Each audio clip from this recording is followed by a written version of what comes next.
নমস্কার বন্ধুরা, আজকে আমি রান্ধু মুসুরির ডাল। কড়াই বসিয়ে দিছি, জল দিলাম। এখন এই মুসুরির ডালগুলা ভালো করে কসলিয়ে ধুয়ে নিতেছি। নোংরা বাইর হয় কিন্তু মুসুরির ডাল থেকে ভালো করে কসলিয়ে ধোয়া লাগবো। তারপর আমি এই যে জল হালকা গরম হয়েছে, এখন এই জলের মধ্যে মুসুরির ডালগুলো ছেড়ে দিলাম। ছেড়ে দেওয়ার পরে এখন আস্তে আস্তে ফুটা পর্যন্ত অপেক্ষা করি। এই যে ফুটার পরে এই যে ফেনাগুলো বাইর হবো, এই ফেনাগুলো ভালো করে কিন্তু পরিষ্কার করে দেওয়া লাগবো ডালের থেকে। এইবারে যে আস্তে আস্তে আমার সব ফেনাগুলা ফালানি হয়ে গেল। বারবার কিন্তু ফেনা উঠবো, বারবার কিন্তু ফেনা পরিষ্কার করা লাগবে, মাথায় রাখবেন। তারপরে এই যে আস্তে আস্তে সব ফেনা ফালানি হয়ে গেল। হয়ে যাওয়ার পরে এখন এই যে ডাল ফুটতেছে, ডালের মধ্যে এখন একটু লবণ দিয়ে দিলাম। লবণ দিয়ে ভালো করে ঘুঁইটা দিলাম। এখন আস্তে আস্তে ডাল সিদ্ধ হোক।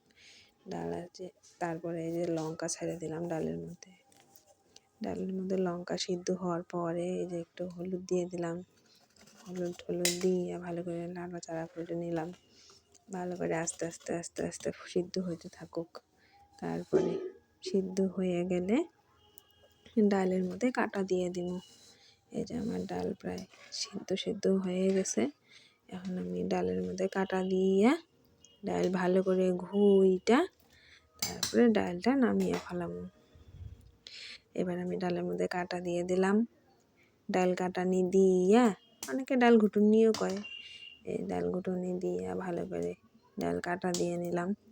এবার আমি নামিয়ে নিলাম। নামিয়ে নেবার কড়াই পরিষ্কার করে আবার কড়াই গরম হতে বসাইলাম। কড়াই গরম হতে থাক। তারপরে কড়াই গরম হওয়ার পরে তেল দিয়ে দিলাম। তেল আস্তে আস্তে গরম হইতেছে। তেল গরম হওয়ার পরে আমি তেজপাতা, শুকনো লঙ্কা ফোড়ন দিয়ে দিলাম। যারে কয় সম্বার দেওয়া, কেউ কয় সম্বার দেওয়া, কেউ কয় ফোড়ন দেওয়া। তো এগুলো আস্তে আস্তে পোড়া হইলে তারপরে আমি এই যে জিরা দিয়ে দিলাম। আমরা সাদা জিরা সম্বার খাই, কেউ কালো জিরাও সম্বার খায় মুসুরির ডালে। তো এই যে এগুলো একটু পোড়া হইলে তারপরে আমি এটার মধ্যে ছোট করে কুচি করে কেটে রাখছিলাম পেঁয়াজ, সেই পেঁয়াজ সম্বার দিয়ে দেবো। এই পেঁয়াজগুলো দিয়ে দিলাম। পেঁয়াজগুলো ভালো করে ভাজতে থাকি লাল করে।